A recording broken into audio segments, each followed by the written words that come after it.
But let's make it even more fun, right? So if and else are siblings, and it kind of looks like this. So when we have an if-else block, we have something that says true or false up here, just like the original if, and we have the code that gets executed if this is true. And else says, if nothing is true so far, then do this. And then once it does that, it'll continue on to the next program. So if anything above the else is not been true yet, then we do that.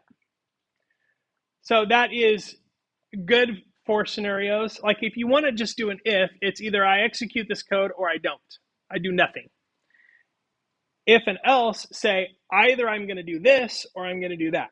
So it's a fork in the road rather than doing something or not doing something.